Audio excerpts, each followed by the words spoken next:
बिस्मिल्लाहिर्रहमानिर्रहीम, अस्सलाम वालेकुम। आप देख रहे हैं programme capital live with Anika. मैं हूं आपके साथ अनीका निसार। नाज़रीन, आज टिपिकल करंट अफेयर्स से हट के मैं आपको एक बड़ी इंटरेस्टिंग पर्सनालिटी से मिलवाना चाह रही हूँ। एक ऐसी पर्सनालिटी जो कि पीएचडी डॉक्टर हैं, जो कि बेसिकली एक क्रिश्चियन कैथोलिक हैं, जो कि एक अमरीकी हैं, लेकिन ख़ातमुन नबीयीन प्रॉफिट मोहम्मद सल्लल्लाहु अलैहि वसल्लम से बेहद अक़ीदत रखते हैं। क्यों है ऐसा? कहाँ से ये अक़ीदत डेवलप हुई और पाकिस्तान के बारे में क्या सोचते हैं? ये तमाम चीज़ें हम जानेंगे। मैं आपसे आज के मेहमान का इंट्रोडक्शन करा दूं। डॉक्टर क्रेग कॉन्सिडाइन हमारे साथ मौजूद हैं, जो कि एक ग्लोबल स्पीकर हैं, एक स्कॉलर हैं और उसके साथ साथ इंटरफेथ हार्मनी को प्रमोट करते हैं। आप इनकी सोशल मीडिया के पोस्ट देखेंगे तो उसके अंदर आपको इस्लाम की तारीफ़ों से भरे हुए पोस्ट नज़र आएंगे। Thank you so much, Dr. Craig Considine, for joining me in the show today. Thank you, Aniqa. Dr. Craig, I'd like to put forward the first question in front of you. I have read about your book and I have seen your book. Haven't yet read the entire book, but I'd like to know why did you choose the topic, the humanity of Prophet Muhammad, a Christian's view? Why that topic? It's been a long journey, Aniqa. When I first started my studies back in 2007, I was kind of more focused on strictly Islamic studies and Christian-Muslim relations. But when the sensational Desert Warrior film came out, it was also called The Innocence of Muslims. It came out in about 2012. And if you remember this film, it was posted on YouTube. And it depicted Muhammad in a very sensational and derogatory way. And it ended up leading to protests around the world, and I believe in Pakistan as well. So as someone that was trying to build bridges of understanding, this film disturbed me. And it encouraged me actually to dig into Muhammad's life a bit more through books and through studies and through interacting with Muslims to ask them how they felt about the Prophet of Islam. And when I started getting more knowledge, I started realizing that Muhammad's life and legacy can offer us today so much, not just Muslims, but Christians, not just, Pakistanis, but also Americans too. So really what drove me was not so much an interest in him per se, it was an interest in knowledge. And the two, knowledge and his life, kind of blended into one. And I'm trying to share my knowledge and my message with all of humanity. What was the turning point that made you, intrigued towards the Muslim-Christian relationships as well? Because a lot of people in US don't want to know. They have preconceived notions about Islam. They've got preconceived notions about all the Muslim countries. So what drove you to learn more about Christian and Muslim relationship in itself? It actually goes back to my sophomore year at college at American University in Washington, D.C. I went into my studies taking Arabic, engaging in Islamic studies courses, and I wanted to figure out why something like 9/11 had happened, because 9/11 was about 2 years before I was in college. And I had these preconceived notions about what the Islamic tradition stood for, who Muhammad was. And thankfully, when I was at American University, I had a professor who really opened not only my mind, but also my heart, Professor Akbar Ahmed, who is still the Ibn Khaldun Chair of Islamic Studies at American University. And on the first day of class, he shared with us several hadiths, but the one that really stuck out to me the most was the ink of the scholar is more sacred than the blood of the martyr. And for me, placing emphasis on knowledge over all of these other kind of ideologies really stuck out to me. And that really opened me up to this idea of learning, of studying, of educating myself, and of gaining knowledge. So for me, that was the turning point. And that was in 2004. And it's been a long journey since then, and a lot has happened. And I think most of it has been, it's personally enriching for me, and it's great to see that I'm able to connect with people around the world as well. Right. Dr. Considine, let's talk a bit about your book. what is basically in this book? I mean, I'm not asking you to unveil the entire content of it, but I'd like to know, how did you divide it into chapters? What did you write in it about the Prophet of Islam, peace be upon him? Sure. So the book has 8 chapters, and I can go through them real quick. The introduction provides a backdrop of kind of what I just reviewed. This backdrop provides information on my upbringing, who I was, how I came to study Christian-Muslim relations. It has a section on knowledge, and then I also outlined what I hope to achieve with the book. The first chapter looks at the concept of religious pluralism. And what I try to essentially communicate in this chapter is that Prophet Muhammad, peace be with him, was not simply tolerating Christian communities. When we think of tolerance, it's almost kind of standoffish. You know, like when you tolerate the behavior of a loved one, it's like, well, you know, I'm willing to put up with it, but there's something kind of iffy or off about it. I provide examples from his life, his direct interactions with Christians, to show that he engaged in pluralism, which is the energetic engagement with religious diversity. And I use the example of his interaction with the Christians of Najran in the year 630, when he invited the Christians of Najran, which is in the southern area of the Arabian Peninsula, and Muhammad even let them pray in his mosque. To me, that's more than tolerance. There's also a chapter on civic nation building. So to live in a civic nation means that you live in a nation that does not necessarily evaluate your skin color, your ethnicity, or your religion in terms of belonging to that nation. A civic nation is one in which a nation's laws, its constitution, provides space for all of humanity, right? So in the United States, ideally, we're a civic nation. You know, we hold these truths to be self-evident. All people are created equal. We have separation of church and state. So ideally, anyone can belong to America. And I use Muhammad's example in Medina when he created the Constitution of Medina.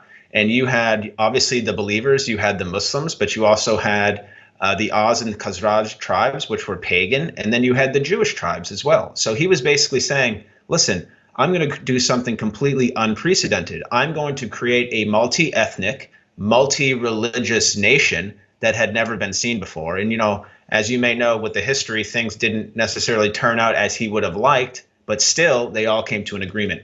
There's a chapter as well, Aniqa, on anti-racism. So I'm arguing in the book that Muhammad is not merely a non-racist. A non-racist is someone that does not hold racist views. I'm arguing that he was an anti-racist. So he was taking active measures to combat the type of racism that you see at the micro level of society between people, but he was also disrupting the macro level. He was elevating individuals like Bilal ibn Rabah, the Abyssinian slave, to the position of the muezzin, which was a high position at the time in the early Muslim community. And then the other chapters, the longest chapter of the book, Aniqa, is actually on seeking knowledge. It's easily the longest chapter, which I think is a testament to Muhammad's life and legacy. And in this chapter, I really focus on 5 or 6 case studies throughout history in which Christians and Muslims were not merely living side by side, but they were flourishing together side by side.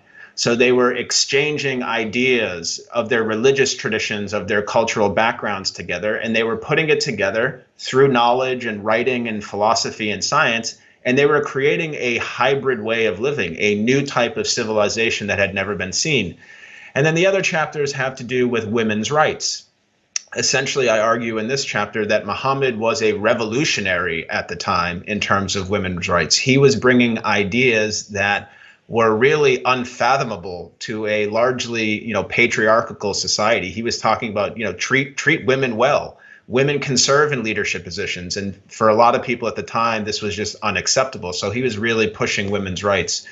And then I also focus on the golden rule, which is fundamental to the Christian and Islamic tradition. Treat others how you wish to be treated. Be compassionate, be thoughtful, be respectful, be just, and be peaceful. And in this chapter, I use the Quran and the Bible to make my point. And then in the last chapter, the conclusion, I talk about Muhammad being the spirit of truth, which is linked to a somewhat controversial biblical passage. And some people say that the Bible foretold Muhammad's coming, and it refers to a forthcoming prophet who would be the spirit of the truth. And as you may know, as I think a lot of people who follow me know, I consider, even as a Christian, Muhammad to be a prophet.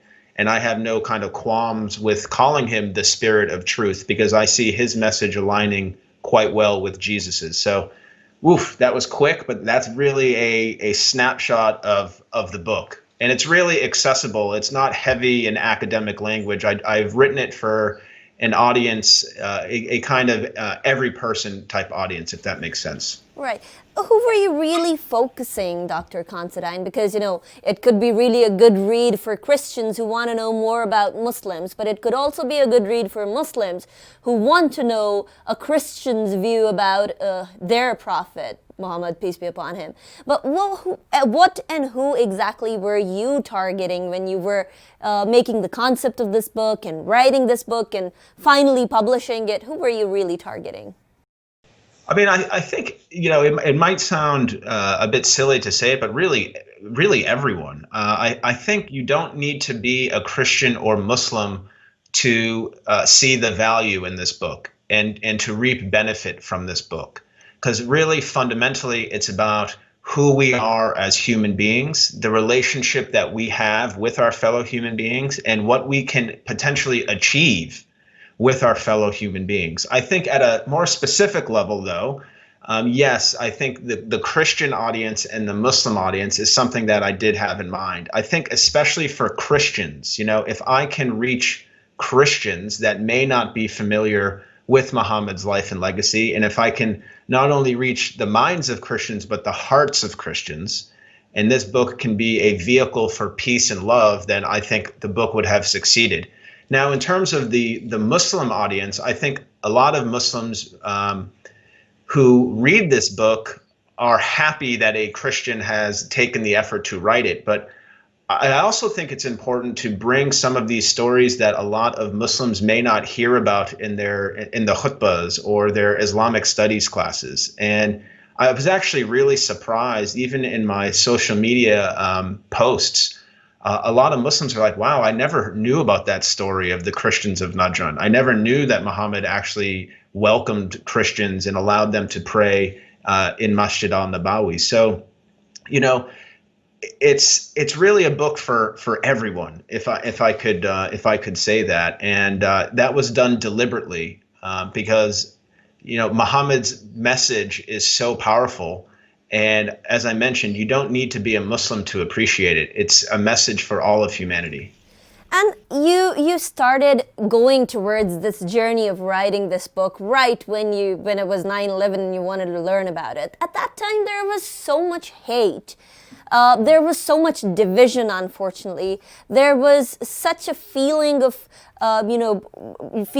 hate towards each other, unfortunately, that it kind of drove Christians and Muslims quite apart. What do you think in the life of Muhammad, peace be upon him, you saw that actually brings Christians and Muslims together? Because in Quran, it said that talk on common grounds. What common do you see in Christianity and Islam with your studies in the view of that? Well, I think, that is a big question. And I think you can take it in a lot of different directions. Let me start with the theological basis. I think a lot of Christians misunderstand Islam in the sense that they think that this is a religious tradition that has kind of come out of nowhere, that it's not part of the monotheistic tradition. It's not part of the Abrahamic tradition, but it is. Fundamentally, Christianity and Islam and Judaism are monotheistic, and they are linked to one figure, Abraham. That's a contentious point for some Muslims who don't think that Christians are monotheists because of the Trinity, which is kind of a different story. But I think fundamentally we are people of the book. That passage that you see so many times in the Quran, al-Kitab, people of the book, we're part of the same tradition. So theologically, I think that is important. I think Christians would be wise to also pick up the Quran and read the chapter on Mary. The only woman in the entirety of the Quran that has a whole chapter named after her. And in fact, Mary is more revered in the Quran than she is in the Bible, which is, something that some Christians miss. So theologically, the similarities are quite strong. And in terms of Muhammad's life and legacy, another story that I like to share with Christians is the trust and the respect that Muhammad had for Christian leaders. So we know that in 615, during the first Hijrah, when the Muslim community in Mecca was being persecuted, Muhammad encouraged a handful of his followers and the believers to journey southward to Abyssinia to seek refuge under the Abyssinian king. So this is really important. Muhammad is saying, I know who this figure is. I know he's wise and I know he's just. There are Christians out there who are wise and just. Go to them. I'm confident that he'll protect you. I think that's really important too, because the misinformation that we see today between Christians and Muslims creates that lack of trust. And that lack of trust is really dangerous because people just aren't even able to see eye to eye, forget being friends. Like people can't even meet on the common ground, which is a danger. Right.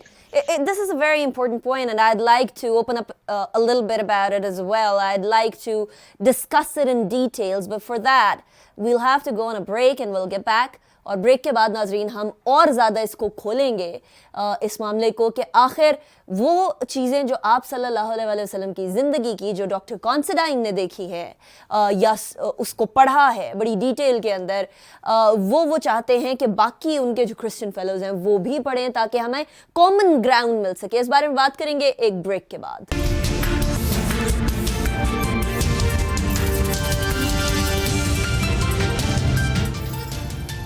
Welcome back after the break. Break पे जाने से पहले हम बात कर रहे थे कि ऐसे कौन से कॉमन ग्राउंड्स हैं जिसकी वजह से जो दुनिया के अंदर नफ़रतें हैं वो कम की जा सकती हैं. और क्योंकि इंटरफेथ हार्मनी की बात हो रही है और आप सल्लल्लाहु अलैहि वसल्लम सबसे बड़े हामी थे इंटरफेथ हार्मनी के, तो इस हवाले से हम डॉक्टर कॉन्सिडाइन से भी जानने की कोशिश करेंगे कि आखिर वो जो सोचते हैं हमारे नबी सल्लल्लाहु अलैहि वसल्लम के बारे में और वो जो चाहते हैं कि बाकी उनके साथी अमेरिका के अंदर जो हैं या बाकी दुनिया के अंदर जो क्रिश्चियंस हैं वो भी पढ़ें, वहाँ तक आने तक का सफ़र कितना ज़्यादा मुश्किल रहा और इसके साथ ही कि आखिर इससे आगे का सफ़र जो है वो क्या है.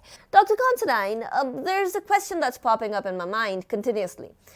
At the time when you started studying Islam, there were not a lot of good feelings about our religion, unfortunately. There was also a resentment that was found towards Muslims. Didn't a lot of people, a lot of friends of yours, maybe family as well, tell you, why are you studying Islam? Why this religion? Why this topic? Can you not study anything else? Didn't you find that sort of resistance while you were, researching about Islam? Another really good question. It's been challenging. I think over time, dealing with the questions and the negativity has gotten easier. But to me, I'm less concerned about what people around me are saying.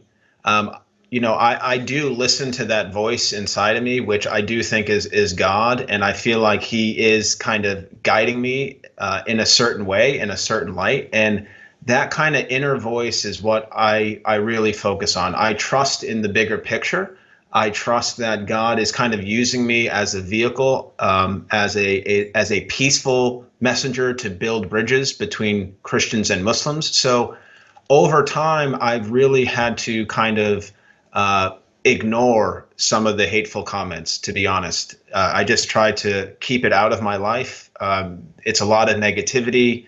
If you read too many of these comments on a daily basis, it just zaps your energy, and it really takes away from doing good deeds and writing things that are more constructive. But of course, I'm human being. I'm a human being. My skin is thick, but sometimes people pierce it. And for me, I think lately people have questioned, my authenticity, and they've questioned whether I have like an ulterior motive, or if I do it for money. And for me, that's unfortunate, because the people who have spent time with me know that I'm sincere and that I believe in what I say and I believe in what I do. But it just comes with the turf, Aniqa. Like, this is part of the misunderstanding. It's part of a deeper problem that we have, that human beings all around the world, this lack of trust, this kind of conspiracy that everyone is doing something for their own, self-serving benefit, which is really, that's just unfortunate. But, that's only the bad stuff. I didn't even mention the good stuff and the daily messages of people saying, just keep on. You're doing a good job. You're building bridges. You've made an impact on my life. And those are the stories that, I need to kind of remind myself that it is working. Even if I can reach one person, I've done a good deed. And that's really what I'm trying to accomplish. Sounds very awe-inspiring, actually. Dr. Considine, now coming to the interfaith harmony, you've talked about a mindset who is filled with hate, and of course, those are the sort of people that don't really get peace in their life, unfortunately. And I do wish peace upon them, so that they could find lighter side and a more enlightened side as well. But Dr. Considine, we're dealing with all sorts of people. And those sort of people that you just mentioned are the sort of people that do not really believe in interfaith harmony, unfortunately. How and what do you think should be the way we should tackle those people? How can we mend the bonds between, specifically over here in this case, Muslims and Christians?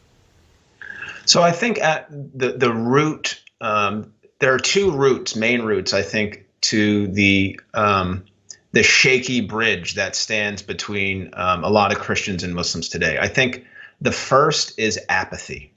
So a lot of people just don't seem to care about people who are outside their tribe or outside their religious tradition. And I think all of us need to do more to show how everything is really interconnected, that the well-being of a Christian community in a city is also going to be tied to the well-being of the Muslim community in a given city. And what's interesting, Aniqa, is Prophet Muhammad said this, and he outlined this carefully in the Constitution of Medina and the covenants that he had entered with the Christians. He basically said, we are mutually dependent upon one another. If one person or one community is hurting, that impacts everyone, And I think we need to look more deeply at how we are interconnected and how things do kind of mingle more than we think. I think it's really important to do that. And then, outside of the apathy, which is that is more kind of deeply rooted and spiritual, like how can we see ourselves in other people? In addition to that, we have the knowledge. And I think there is a significant lack of knowledge. Where I'm from in the United States, there's definitely a lack of knowledge of the Islamic tradition. And unfortunately, a lot of people are getting their information through the news, which I think is not always fair and definitely not always accurate.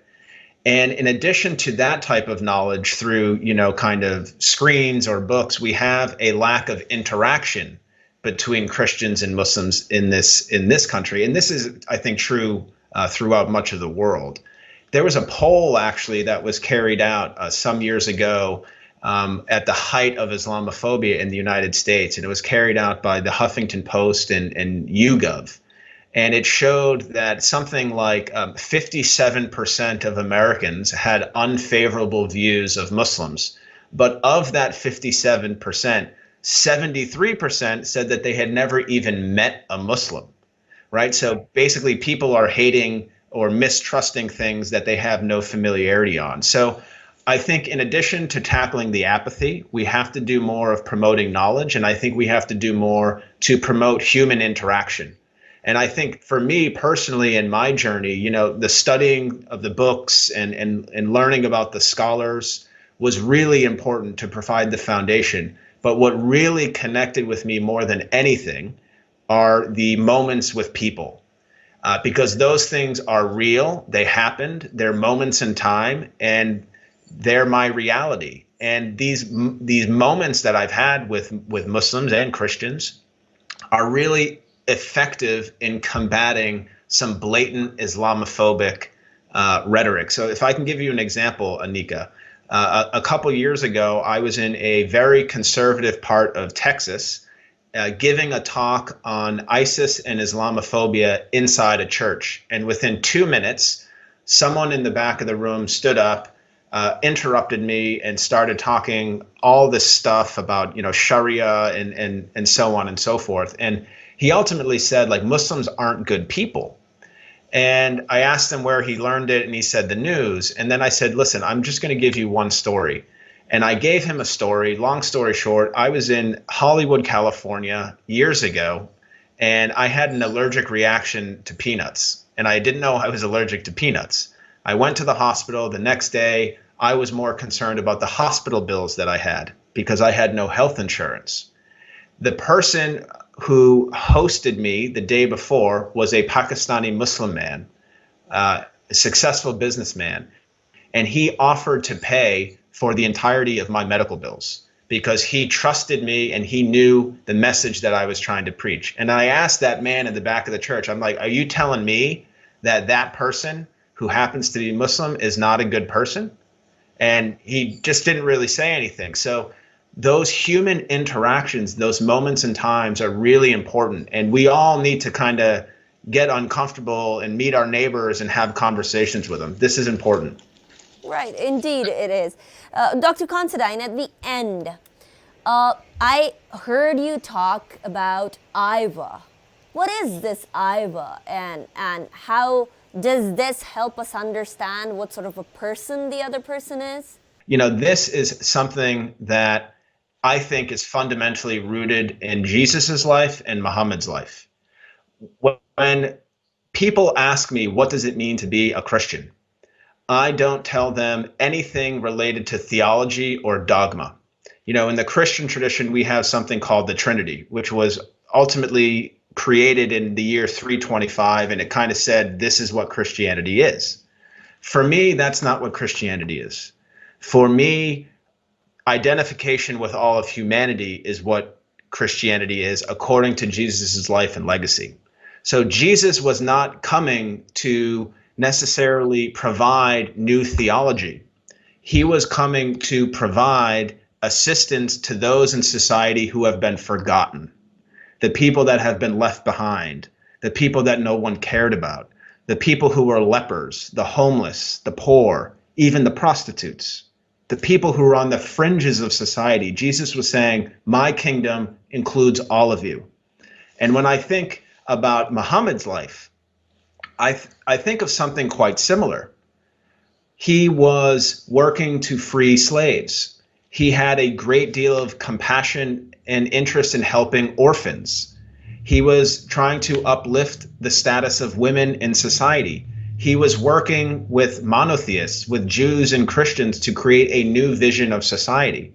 And the common thread in both of these examples, Jesus and Muhammad, is that they cast a big tent, right? So they're saying everyone is welcome in my house.